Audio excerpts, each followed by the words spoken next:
Bueno, Néstor, vamos a continuar con esos repasos de la historia que nos trajo de alguna manera el trabajo de Alcemiro, ¿no? Sí, y en definitiva para hablar un poco de lo que, digamos, por un lado se ve que no solo está sucediendo acá en lo que se llama América, sino también en Europa en cuanto a un revisionismo de las historias oficiales eurocentristas. Hay un libro que es extenso, son 304 páginas que tiene,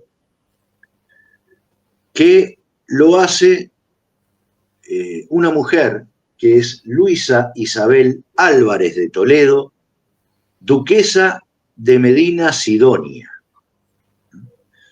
Y este libro tiene como título África versus América.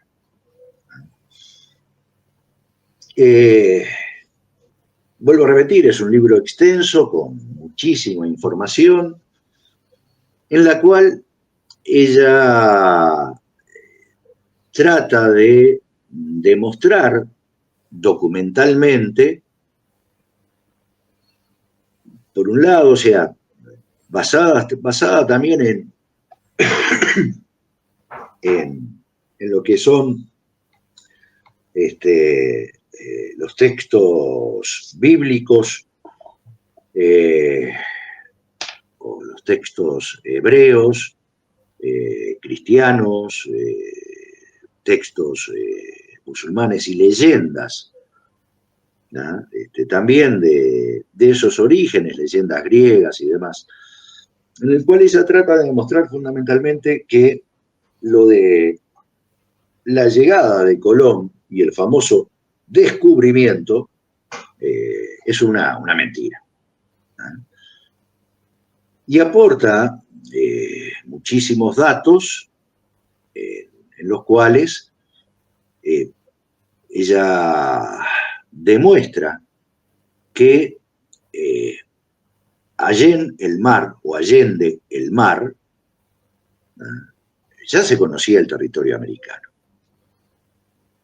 y que existían muchas pruebas de ello, tanto en Europa como en América. Y que la gran circulación, el gran conocimiento, por eso dice África versus América o América versus África, se da desde África hacia lo que es el continente hoy llamado América. Y bueno, hay muchísimos hechos, ¿no? En cuanto a, por ejemplo, esculturas que se han encontrado en la zona maya, en la zona mexica,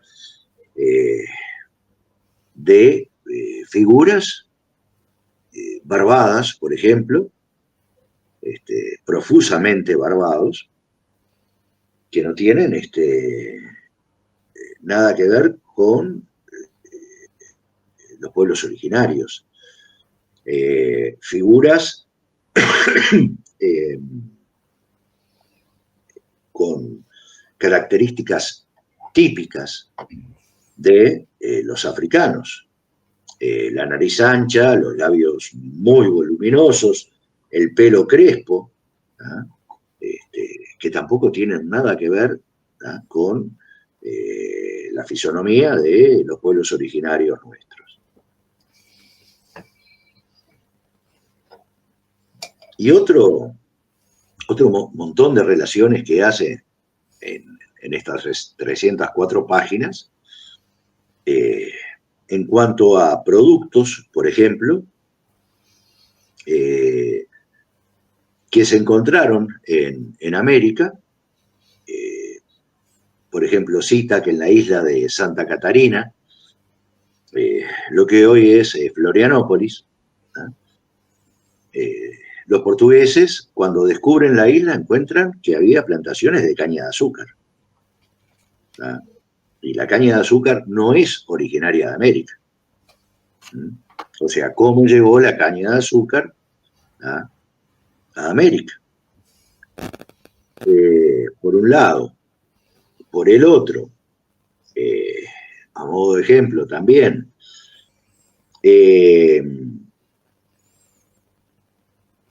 hay un pedido de víveres y especias que hace la reina Isabel de Castilla, unos casi 20 años antes de la llegada de Colón a América, y esta señora en su investigación encontró este listado de solicitudes de alimentos civil y especias de Isabel la Católica, y encuentra que uno de los productos era la malagueta. Que la malagueta es un ají pequeño, muy picante, que es americano. Entonces, o bien ya traían la malagueta, ¿tá? Y llegaba a los puertos de África o del sur de España, o bien la habían conseguido acá en América y la estaban plantando, ¿tá? En zonas donde podía reproducirse perfectamente, tanto en África como en el sur de Europa. El añil, por ejemplo, o sea, el añil es de Guatemala. ¿Ah? Y el añil se usaba ya desde la época de los fenicios, ¿ah? En Europa.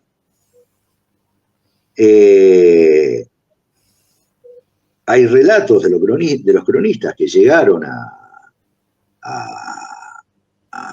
a América y en sus primeros relatos, en los primeros encuentros, relatan que había ganado vacuno acá en América y que habían caballos acá en América.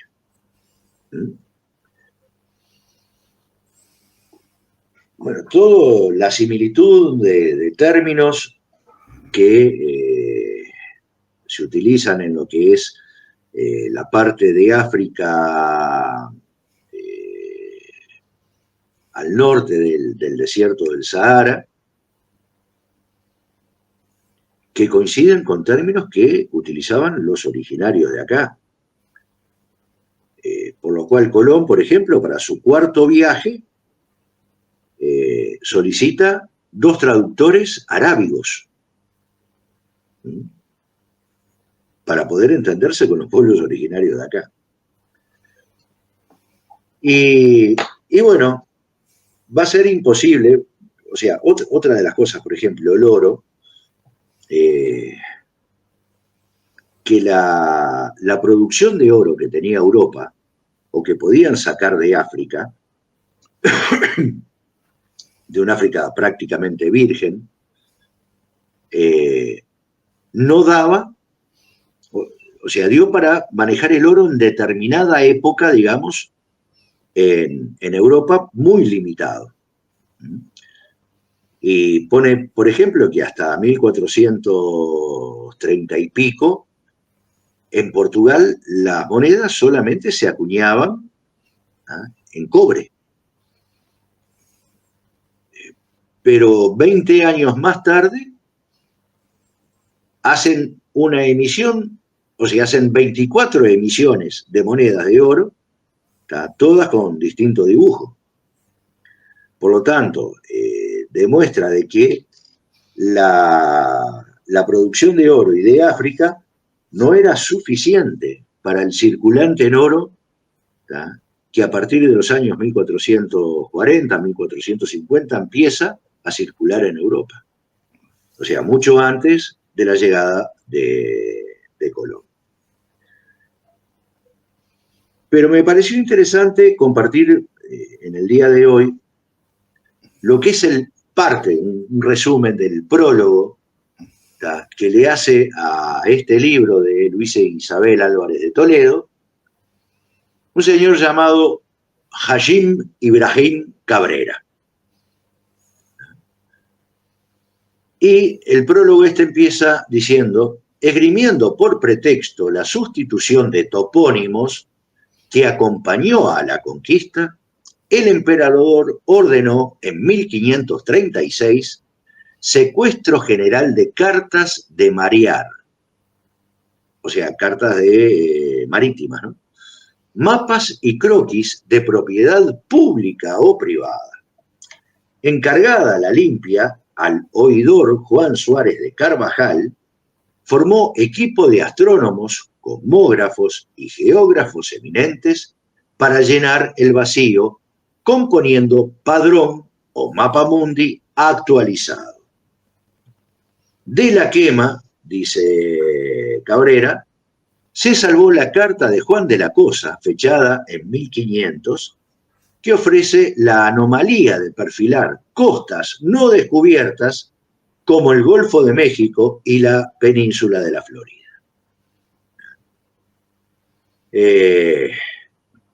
Hay parte de lo que se pudo rescatar también en una copia de un mapamundi también de los años 1500 y poco, creo que es de 1503, esta copia de un mapamundi que había hecho un árabe, Piris Reis, en el cual, o sea, marca la costa del Océano Atlántico americana, marca lo que es el Caribe, y marca hasta la Antártida, que nadie había llegado hasta ahí, hasta ese momento.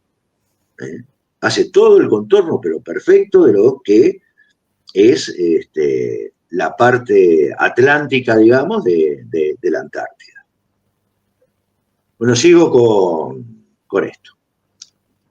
Luisa Isabel Álvarez de Toledo, duquesa de Medina y Sidonia, investiga allí donde la historia oficialmente aceptada hace aguas. Su libro, África versus América, es el resultado de varios años de trabajo exhaustivo, localización de manuscritos, interpretación de textos y análisis comparativo de datos por la propia historia oficial, de datos que la propia historia oficial no suele tener en cuenta cuando no los oculta. Sobre esta señora dice que ha vivido inmersa durante más de 30 años en la investigación histórica. Su discurso, sólido, sugerente, nos va ayudando a descubrir poco a poco que la alteración de los textos por razones políticas y religiosas ha sido práctica común y que la historia que aprendimos tiene más de estas extrapolaciones que de narración cierta. O sea, la historia que estudiamos en la escuela y en la universidad fue más fruto del consenso y de los intereses de una clase étnico-confesional que de la voluntad de conocer un pasado que pudiésemos reconocer como más o menos nuestro. El archivo documental de los duques de Medina y Sidonia quizás sea el más importante de Europa en lo que se refiere a la documentación existente sobre la presencia de los habitantes de la península ibérica en el continente americano anteriormente al descubrimiento. La existencia de relaciones políticas y comerciales entre pueblos y culturas distintas que habitaban ambas orillas del océano, casi desde los primeros registros escritos que se conocen. A la luz de este libro, vemos cómo el mantenimiento de una falsedad histórica ha servido a los intereses de un poder que se fundamentó en la depredación de las culturas que encontraba a su paso. La investigación está apoyada en numerosos pasajes documentales que prueban la existencia de productos netamente americanos en los mercados peninsulares desde al menos el año 1200. ¿Quiénes eran aquellos comerciantes que cruzaban el Atlántico sin mayor problema. Tal vez los mismos que guiaron a Cristóbal Colón en sus viajes a Allén el mar. Pescadores y marineros de Palos, o sea, del puerto de Palos, y de otros puertos andaluces, navegantes de Portugal y del Magreb, que conocían una Guinea del Oro, que no estaba precisamente en África, sino en los territorios del centro y sur de América. Bueno, yo con esto concluyo el resumen del prólogo de Hajji Ibrahim Cabrera, en el cual, bueno, con satisfacción, o sea, estamos hablando de una señora que pertenece a la nobleza española, ¿ah? Y que ha osado investigar, como dice el prologuista, ¿ah? Por más de 30 años, ¿ah? Documentación para demostrar la falsedad de la historia, que es la que se sigue haciendo oficial en España y que es la que nosotros también seguimos. Entonces, con esto quiero marcar como un ejemplo, ¿no?, el daño que hace este eurocentrismo en lo que es nuestra cultura, en lo que es nuestro saber, en lo que es nuestro conocimiento, en lo que es nuestra percepción, ¿no? ¿Por qué? Porque nos han transmitido los prejuicios con este tipo de cultura también. O sea, no solamente información falsa, sino prejuicios, ¿no? Prejuicios racistas, ¿no? Bueno, y ya estamos por terminar, así que dejo estos 5 minutos para concluir, Ricardo. No, yo lo que te quería decir es que cuando llegaron a este continente desde Europa, destruyeron todo lo que podía ser documental de las culturas indígenas. Todo, ¿sí?, lo destruyeron. No quedó nada. Digo, había tecnología, arquitectura, ingeniería, que realmente era impresionante, y no quedó nada. No quedó nada. Se destruyó todo. Era como borrar y empezar lo de ellos a su antojo. Entonces no me extraña que hayan destrozado una historia de las cosas que sucedieron y ellos la escribieron a su antojo y a su interés, y más con el tema de la religión católica, ¿no? Que acá tiene mucho que ver, no solamente la parte de reyes, sino también de la religión, ¿no? Que evidentemente armaron todo a su antojo, destruyendo todo documento que podía decir algo y avances para la época, y que hay cosas que ni sabemos, ¿no? Las pirámides, ¿cómo se construyeron? Hasta el día de hoy se habla de extraterrestres, de cualquier cosa, ¿tá? Pero evidentemente había tecnología, había movimientos de agua, obras de ingeniería impresionantes, ¿no? ¿Y dónde está la documentación? La ciudad de Tenochtitlán, hoy México, la Ciudad de México, construida sobre una laguna.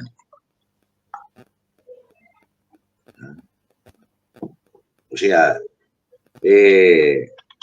Américo Vespucio bautizó... Agricultura en terraza. Sí. Que siglos después dicen, ay, mira, tal país tiene agricultura en terraza, en las montañas. Ya Américo Vespucio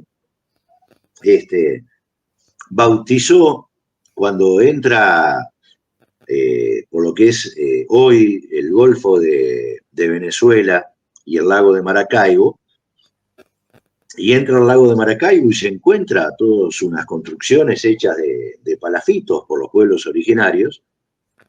lo denomina la pequeña Venecia, porque eran construcciones que estaban hechas sobre un lago.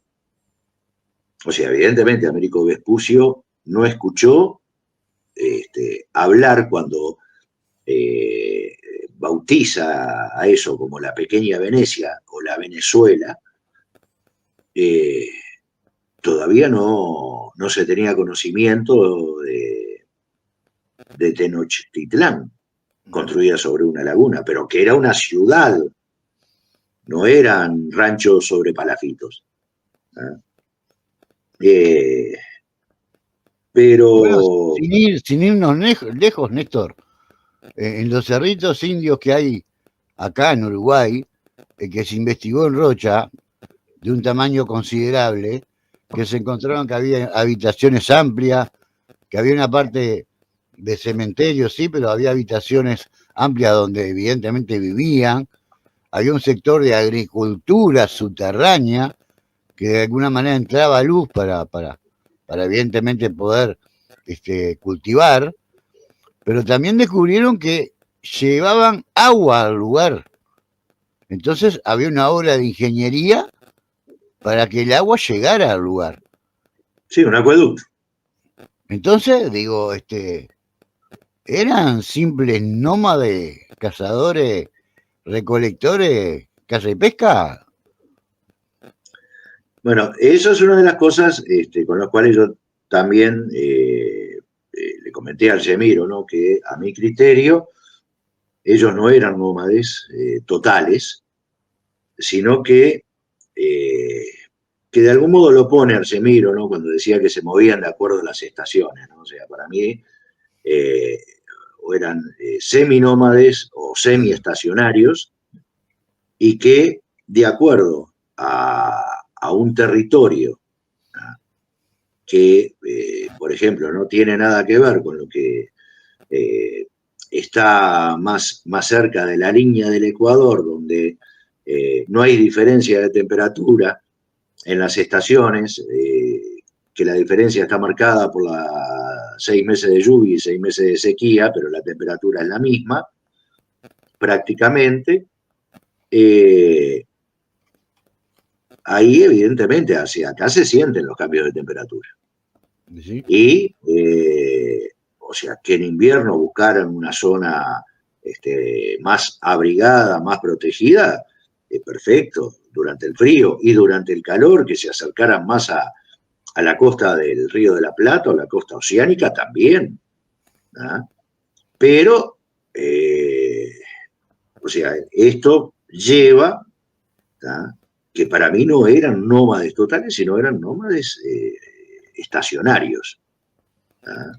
O sea, se movilizaban de acuerdo a la temporada de calor o la temporada de frío.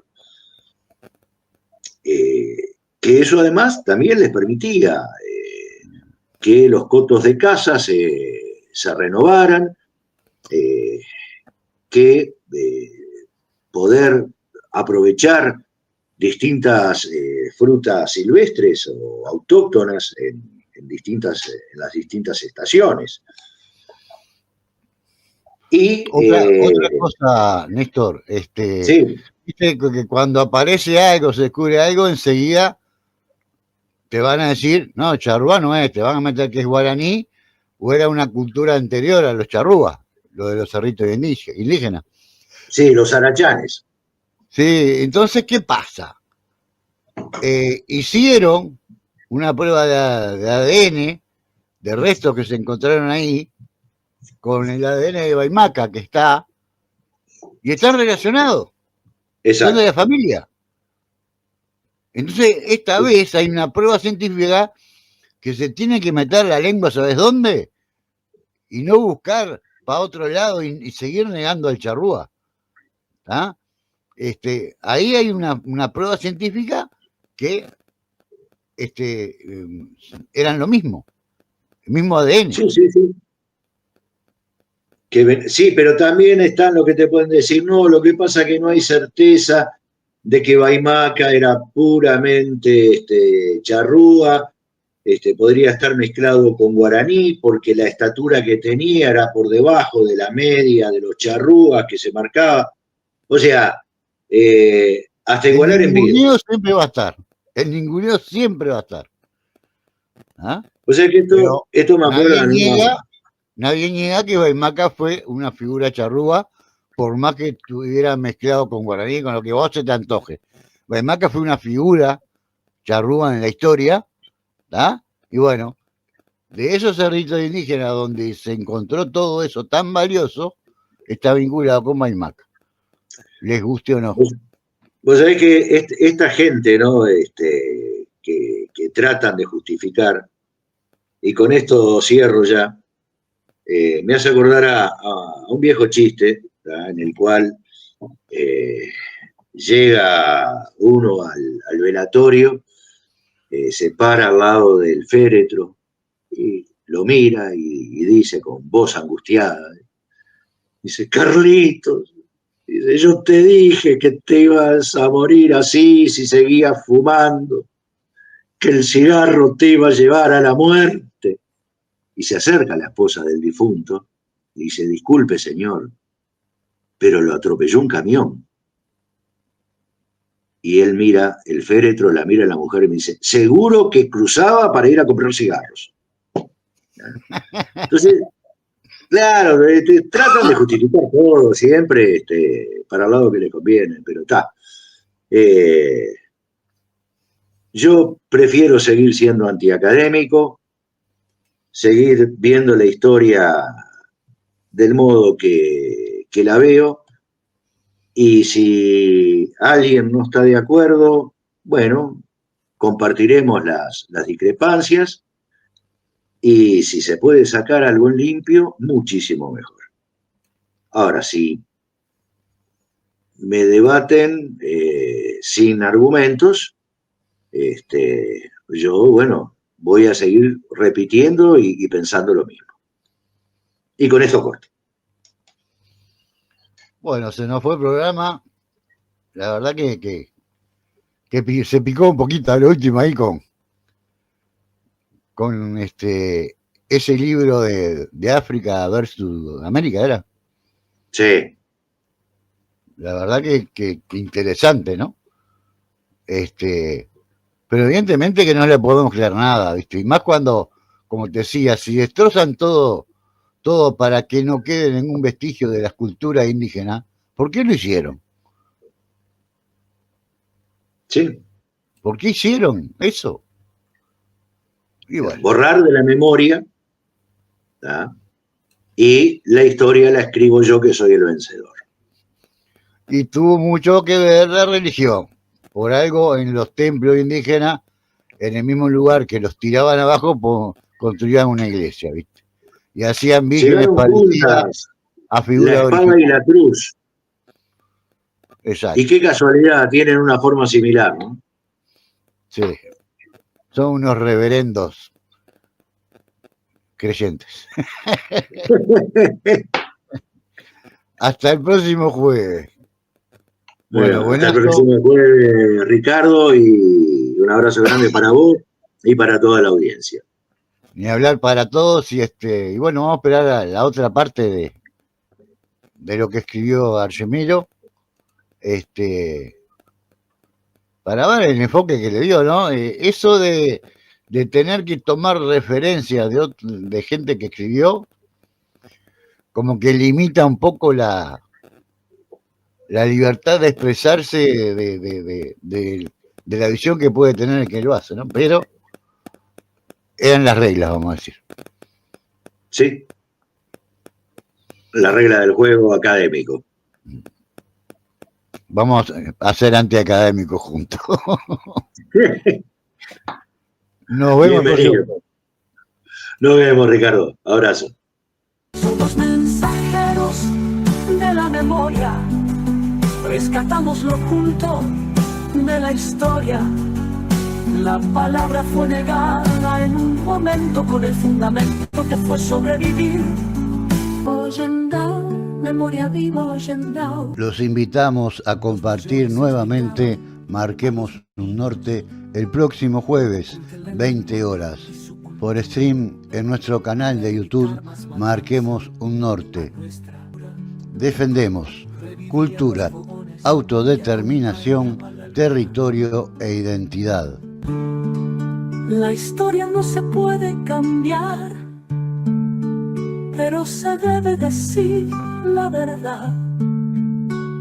No pueden ser héroes nacionales, traidores, asesinos de lesa humanidad.